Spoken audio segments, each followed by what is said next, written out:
लोक काय म्हणतील एक अप्रतिम कहाणी. दिलीप रस्त्याने निमूटपणे खाली मान घालून चालला आहे. मान जरा वर करावी तर आजूबाजूचे लोक त्याच्याकडे रागाने तिरस्काराने बघत आहेत. त्याच्या जवळपासही कोणी येत नाही. सगळे 4 हात दुरूनच चालत आहेत. अचानक दिलीपला रस्त्याच्या कडेला त्याचा मावस भाऊ दिसतो. दिलीप त्याला हाक मारून थांबवतो. आपण याला का दिसलो या अर्थाचे भाव त्याच्या मावस भावाच्या चेहऱ्यावर आहेत. तरीही दिलीप त्याच्याजवळ जातो. तो काही बोलणार इतक्यात त्याचा भाऊच त्याला सांगतो, मला तुझ्याशी काहीही बोलायचं नाही. समाजात राहायचं असेल तर समाजाचे नियम पाळावे लागतात. त्याचं तू उल्लंघन केलं आहेस. तू गुन्हेगार आहेस. त्याच्या मावस भावाचं हे बोलणं ऐकून रस्त्यावरचे इतर लोकही दिलीपच्या जवळ येऊन त्याला तू गुन्हेगार आहेस, तू चूक केली आहेस असे एकत्रित म्हणू लागतात. दिलीपला एका क्षणी हे सहन होत नाही. तो कानावर हात ठेवून खाली बसतो. तरीही आजूबाजूचा आवाज त्याच्यापर्यंत पोहोचून त्याला अस्वस्थ करत असतो. दचकून दिलीप स्वप्नातून जागा झाला. निद्रावस्थेतच कितीतरी वेळ त्याला तोच स्वप्नातला आवाज कानात घणाघात करत होता. तू गुन्हेगार आहेस. त्याच्या चेहऱ्यावर घाम फुटला. पटकन पुन्हा झोप लागेना. कसलं हे स्वप्न पडलं आपल्याला? सारखं त्याच गोष्टीचा विचार करून असं झालं. नाहीतर आपण असा काय गुन्हा केलाय? दिलीपने स्वतःची समजूत घातली. कितीतरी उशिराने त्याच्या डोळ्याला डोळा लागला. दिलीपसारखा हरहुन्नरी सेन्स ऑफ ह्युमर असलेला मुलगा गेल्या काही दिवसापासून बदलला आहे. कुठल्या तरी त्रासात दिसतो. हे त्याच्या ऑफिसमधल्या काही सहकाऱ्यांनी हेरलंच होतं. त्याच्यासोबत एकाच प्रोजेक्टमध्ये काम करणाऱ्या विकासला, त्याच्या खास मित्राला तर हे प्रकर्षाने जाणू लागले होते. दुपारी कॅन्टीनमध्ये एकत्र जेवत असताना विकासने कित्येक वेळा कुठला त्रास आहे का असे विचारलेही, पण त्याने काही खास नाही रे अशा स्वरूपाची वरवरची उत्तर दिली होती. एके दिवशी मात्र दिलीपनंच ऑफिसमध्ये असताना विकासला व्हॉट्सअपवर संदेश पाठवला, मला तुझ्यापासून काही लपवायचं नाही. मला तुझ्याशी बोलायचंय आणि तुझं सजेशनही हवंय. दिलीप एका मुलीबरोबर 3 वर्षापासून रिलेशनशिपमध्ये आहे. हे ऑफिसमध्ये फक्त विकासला माहीत होतं. कदाचित त्यातच पुन्हा काही अडचणी असतील असा अंदाज बांधून त्यानं रिप्लाय केला, हो माझ्या बाजूची मीटिंग रूम रिकामी आहे. तिकडे आपल्याला प्रायव्हेटमध्ये बोलता येईल. चल. ते दोघंही मीटिंग रूममध्ये गेले. दिलीप ट्रस्ट मी, जे सांगशील ते आपल्या दोघातच राहील. विकासने दिलीपला विश्वास दिला. अरे घरच्यांचा माझ्या आणि नेहाच्या लग्नाला विरोधच आहे. अजून इंटरकास्ट म्हणे. आजही आपल्यात आहेच हे. दुसरं काय तर म्हणे पत्रिकाही जुळत नाही. दिलीप व्यक्त होत होता. काम डाऊन. इंटरकास्टमध्ये आजही अडचणी येतातच रे. थोडंसं काका काकूच्या बाजूनेही विचार करायला हवा. I mean they are from different background. त्यांना वेळ द्यायला हवा रे. विकास म्हणाला, अरे वेळ कशाला द्यायचा? आता घाई करायला हवी. घाई गडबडीत दिलीप हे बोलून गेला. मात्र आपल्याला पुढचं बोलायची हिंमत होत नाही म्हणून तो तसाच शांत झाला. घाई नेहाची स्थळं बघायला चालू केली का तिच्या घरच्यांनी? हां तेही आहेच. शिवाय माझंही लग्नाचं वय उलटत चाललंय ना. आता 32वं चालू आहे. दिलीपच्या या वाक्यावर दिलखुलासपणे हसत विकास म्हणाला, अरे वय वगैरे काही नसतं रे. तू मनाने अजून 25चाच आहेस. साल्या तू उडव रे माझी. मला रात्रभर कधी कधी झोप लागत नाही. सतत हाच विचार. पत्रिका जुळत नाही म्हणे. पण आतापर्यंतच नाही का? दिलीप पुन्हा बोलला. बोलता बोलता थांबला. पर्यायच नाही म्हणजे? पत्रिका बघून का आम्ही एकमेकांच्या प्रेमात पडलो होतो आता माघार घेणं कठीण आहे. दिलीपने खुलासा केला. डोंट वरी, सगळं ठीक होईल. तू सतत तोच विचार करणं बंद कर. I am with you always. विकासशी आज आपण बोललो म्हणून मनावरचा भार हलका होण्याऐवजी त्याच्यापासून आपण खरं सत्य लपवून ठेवलं म्हणून दिलीप अजूनच अस्वस्थ झाला. विकास आपला जवळचा मित्र. त्याला का आपण अर्धवट सत्य सांगितले? दिलीपच्या मनात पुन्हा विचार थैमान घालू लागले. त्याने मोबाईलमध्ये वेळ बघितली. रात्रीचे 11:30 वाजले होते. 1 तासापासून तो आपली कूस इकडून तिकडे बदलत होता. झोप त्याच्या जवळपासही फिरकली नव्हती. तो बेडवर उठून बसला.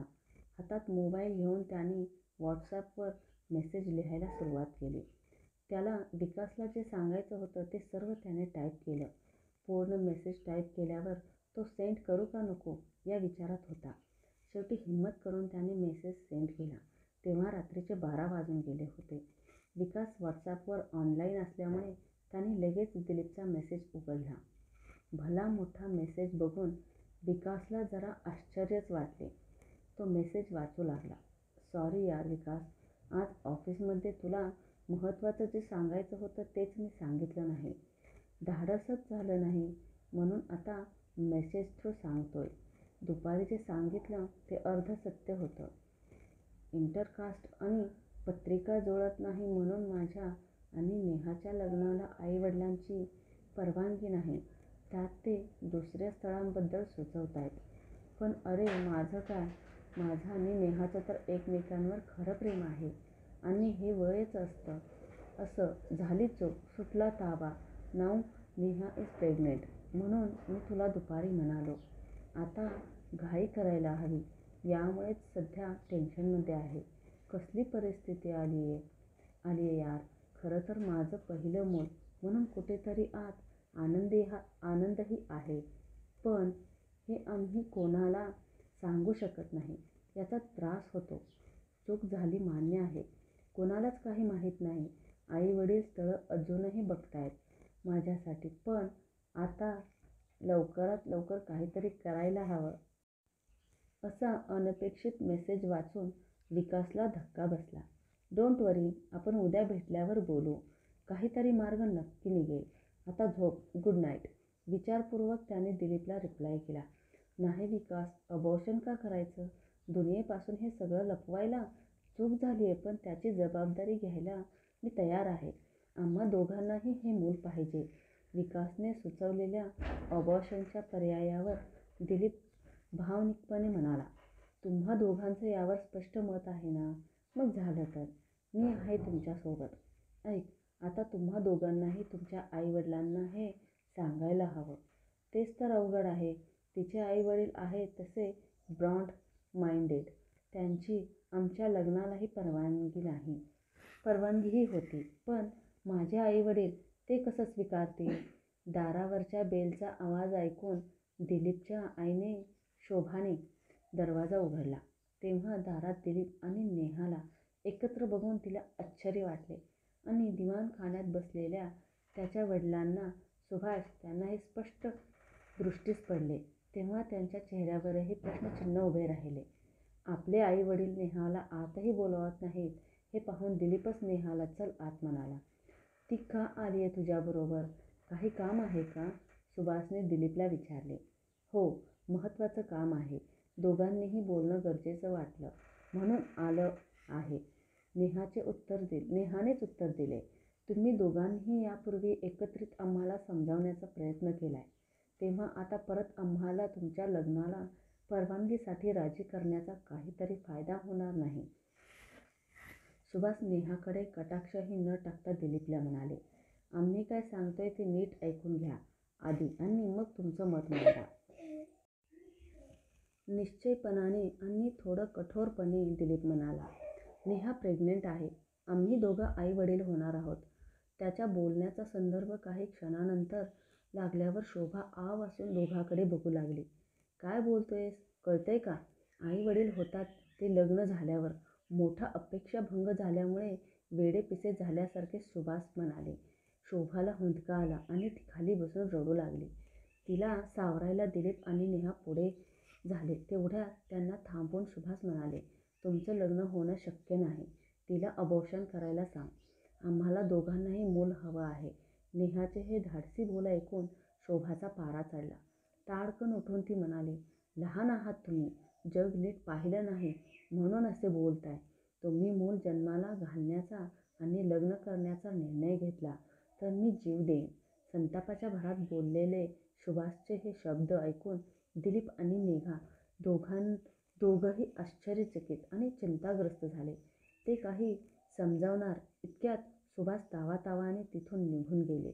आजच्या पिढीतले तुम्ही शरीराने जवळ आलात तरी खबरदारी घेता येऊ नये हे आम्ही सांगायचं का आता तुम्हाला?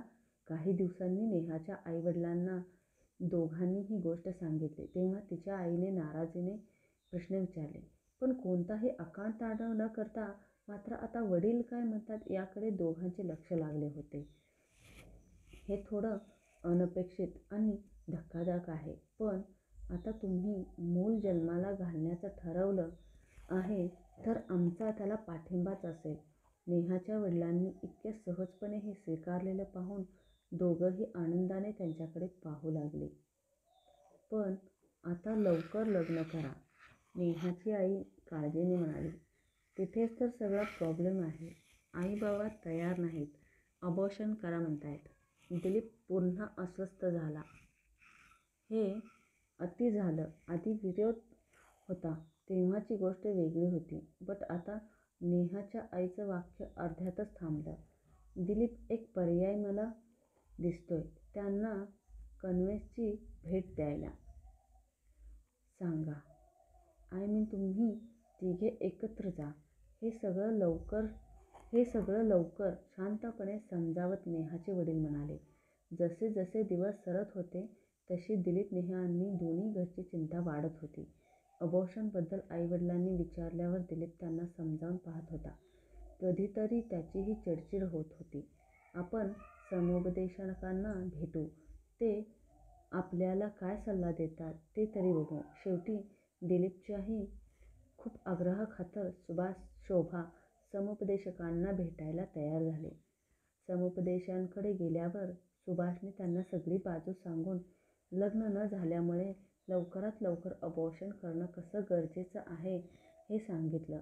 समुपदेशकांनी दिलीपची ही बाजू शांतपणे ऐकून घेतली आणि आपलं मत मांडलं. सुभाषजी, पत्रिकेतल्या गुणांचा काय घेऊन बसलाय? दुनियेकडून बदनामी होणार हे माहीत असूनही मुलाला जन्म देण्याचा निर्णय घेणाऱ्या तुमच्या गुणी मुलाच्या तुम्ही पाठीशी राहायला हवं.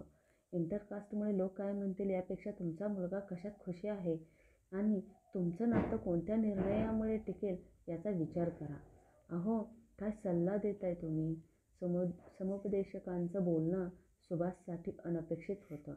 गोष्टी तशा फार अवघड नसतात, पण आपण त्यांना आपल्या विचारांनी जास्त अवघड करतो. लोक काय म्हणतील याला तुम्ही जास्त घाबरत आहात. पण तुम्ही हा विचार केला आहे का? सगळं लपवण्यासाठी अबॉर्शन करणं सहज शक्य असतानाही झालेल्या चुकीचा स्वीकार करून हा धाडसी निर्णय घेतला म्हणून भविष्यात कित्येकांना दिलीपचा अभिमान वाटेल.